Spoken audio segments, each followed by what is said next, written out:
like the other. I'm warmed up. Yeah. I wake up with a middle finger for the president. I drink a margarita with my medicine. Ah, niggas all over the news talking head again. I wanna hit the snooze till I'm dead again. But the thought of you makes it better then. Ah, I know we got a lot wrong with the world. But the love I receive from you, girl, to bring light to a whole nation for all time. So when it go down, yeah, when it go down, can I count on your love to calm the war down? So we can rise up and never fall down and teach the children to knock that wall down, wall down. I got a middle finger for the president. I want the world to know that I ain't scared of it.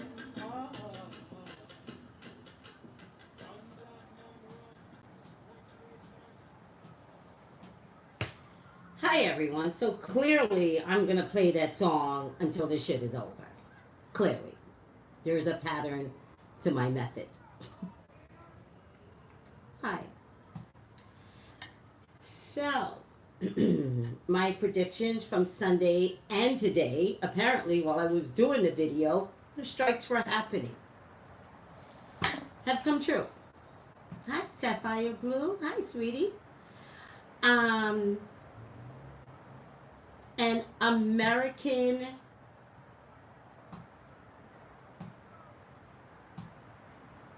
properties are under attack. The reason why they went into Iraq is because, if I'm not mistaken, that's the last place Trump visited.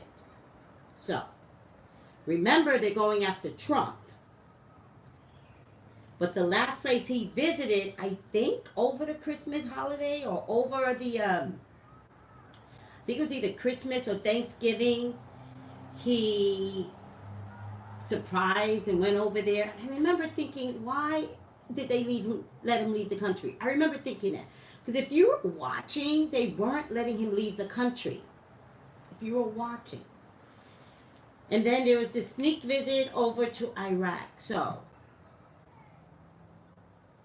they're attacking American properties that either Trump has visited or, as I said earlier, will belong to him. All right, Tony. That's weird. In any case.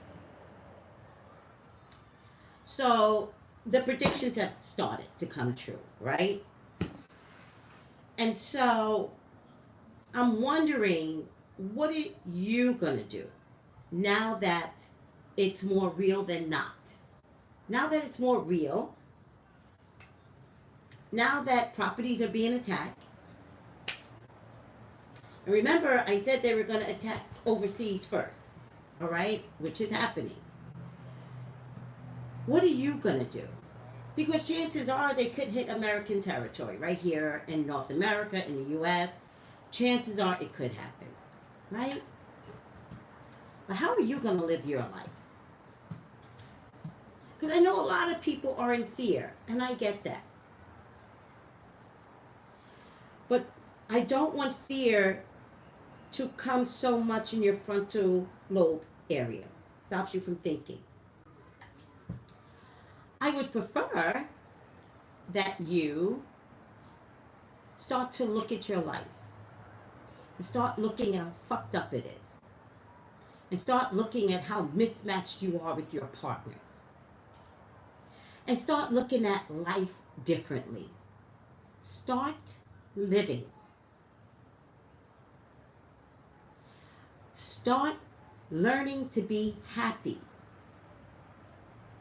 Stop fear, because fear has walked in your door. So now that fear is here, the very thing that you've always like, oh my God, this is happening. Because remember, none of you noticed the domestic terrorists that were already in our country, right? You're so brainwashed and so gaslighted by white America that you're missing it. You're missing that you've already been under attack. But now it's here. But I'm not going to talk about white America. I'm going to talk about the hood America. I want to talk to the drive-by shooters that is trying to get a 30-year-old target, and instead you shoot up the whole neighborhood, and 5-year-old Malik gets shot, and he's the innocent one. The 5-year-old that was sleeping in his bed. I want to talk to you guys today. I want to talk to you guys mamas that go to church every single Sunday. Praise the Lord. Praise the Lord. And you know damn well you got some criminal sons out there. The whole neighborhood knows which one is your criminal son. Talk to your sons and tell them to join the army. Please. They like shooting? Well, guess what? You'll be able to do it all you want over there. It hurts? Yeah, it does. It does. White America's got fucked up kids. The hood has got fucked up kids.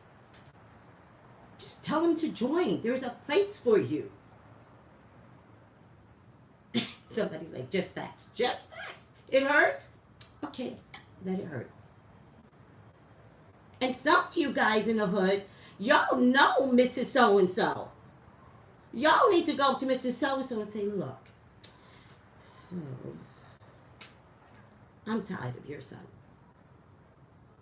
Maybe you should talk to your son and tell your son there's a place for him somewhere.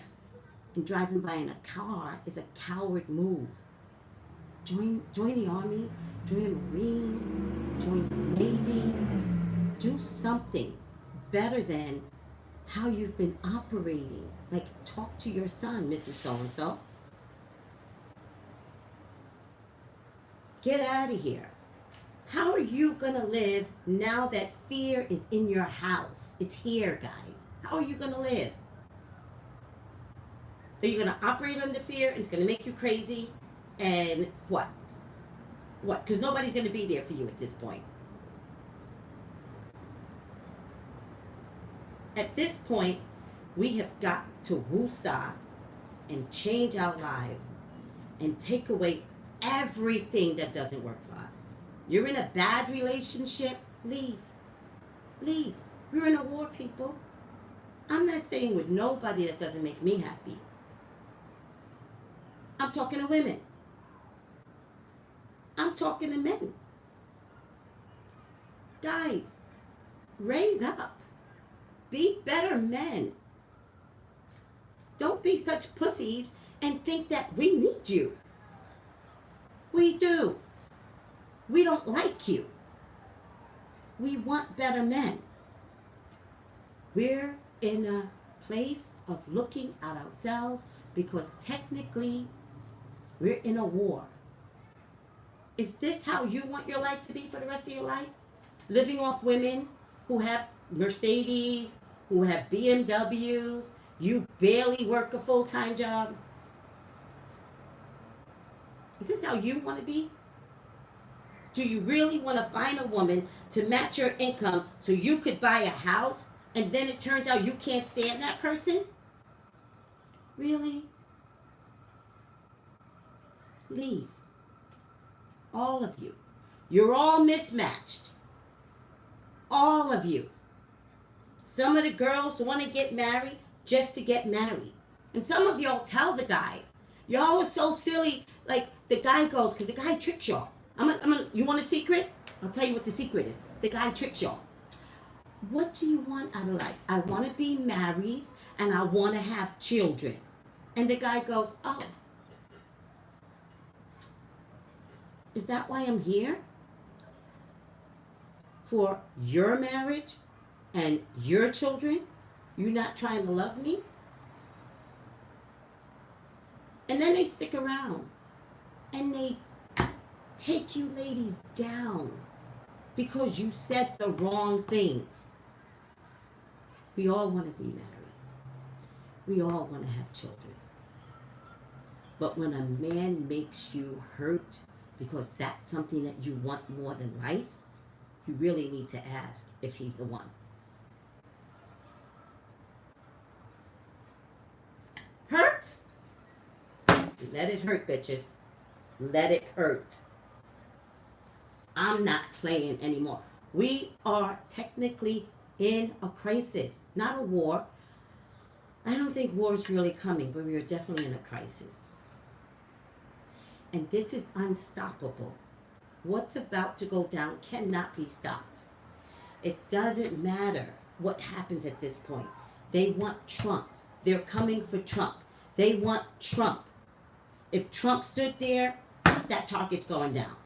If Trump has a building with his name on it, that building's coming down. And don't get it twisted. You countries can take down the names of the buildings that belong to Trump for your own safety. They already know all the targets. Really? Really? Oh, they want him. And if they can't have him, they will go after others that belong to him.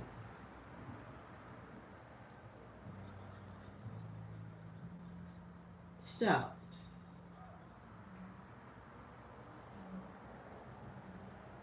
what are you going to do? Me, personally, I'm living my best life. My best life. But it took practice, and it took discipline, and it took not feeding my anxieties. It took understanding that I'm not the best 9-to-5 worker out there in the world. In fact, I'm terrible at it. Really bad at it.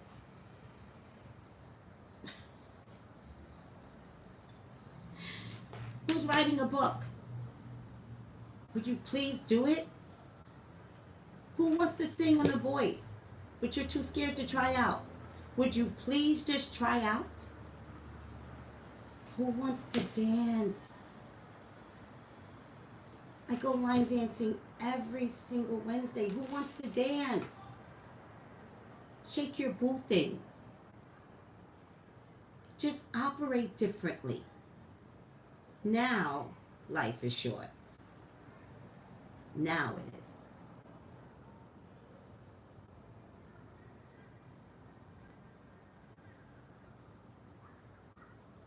Operate differently. Love yourself. Love your children. Mothers, stop being hard on your girls. Stop calling them out their faces. Your little girl is not a bitch. She never will be. Love them little girls. We're in a crisis. Make your boys act like men. Give them responsibilities. It's his job to do the dishes every single night. It's his job to take out the garbage. It's his job to wash his own clothes.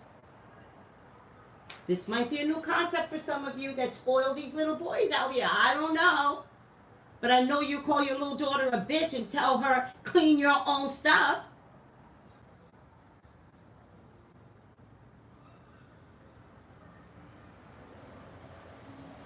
I'm serious. Operate differently. You know why we got these trifling drive-by shooters? Because you didn't discipline properly. You kicked your daughter's ass. You didn't beat down the boys. You let the boys get away with everything and punched the little girl in the face. Now, I'm not talking about violence, people. I'm talking about discipline. And sticking to it. You know what I love about my grandson? Telling him what to do. That's my favorite part of being with him. I'm not joking. I know how to raise a boy. I never had a daughter. I don't know if God had given me a daughter. She would either be a lesbian Or I would teach her her shit didn't stink and she was the best thing out there. I would teach her when a man shows his ass, walk the fuck away. Not somebody from my seed is going to be begging no boy. And I mean boy in terms of emotional maturity. Because a boy can be 57 years old.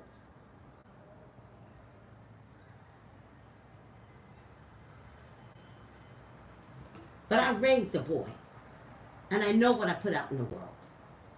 And I know how tough it is. It's tough. And it's tough to stick to your guns. And it's tough when you have to, like, put tough love and make a decision. You can't go back on that decision. Done it all. But at least I've done it.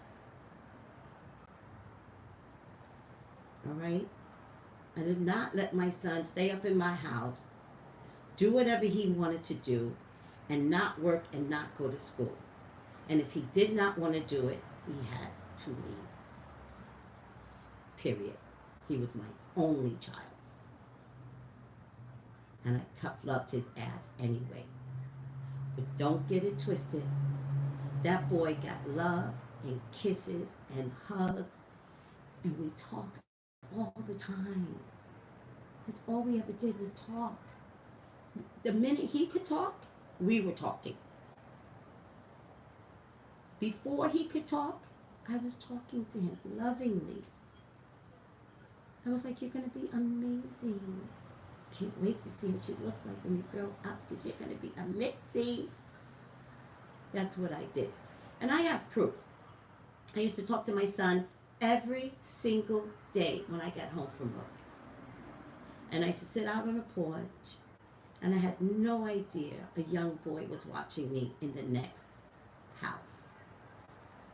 And one day his mother came up to me, and she's like, the things that's going on in my house, my son had told me he'll never have any children. She said, but he watches you every day, and he watches how you handle your baby, and you've turned him around. And she was like, thank you. And I was like, oh, okay.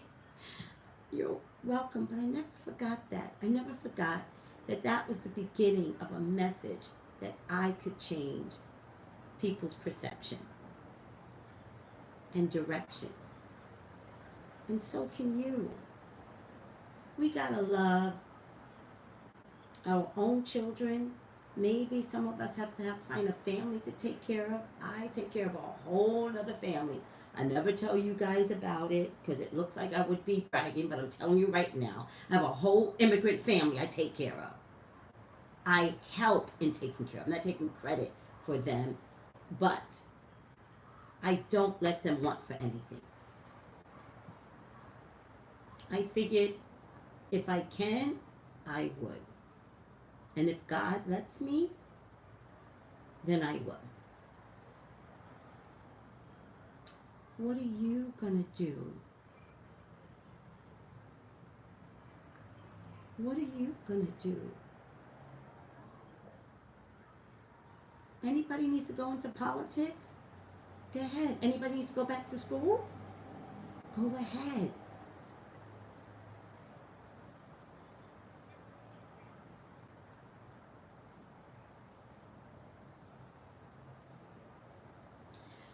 All right, this wasn't quite a reading. I just wanted to ask you all, it's time. It's time, the bell rang. We're not zombies anymore, living in a society that doesn't even like brown and black people. White America, you're not doing the best job either. You're just as ugly as any other culture. It's time. It's time to change. All of us. All right. Just a message from my heart. Please subscribe to my channel if you're not mad at me.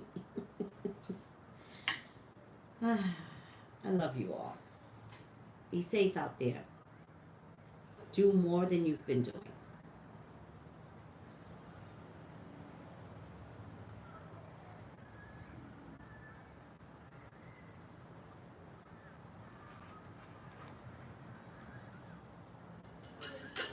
Like Yoda. I'm warmed up. Yeah. I wake up with a middle finger for the president. I drink a margarita with my medicine. Niggas all over the news talking head again. I wanna hit the snooze till I'm dead again. But the thought of you makes it better then. I know we got a lot wrong with the world. The love I receive from you, girl, to bring light to a whole nation for all time. So when it go down, yeah, when it go down, can I count on your love to calm the war down? You're welcome. So we can rise up and never fall down, and teach the children to knock that wall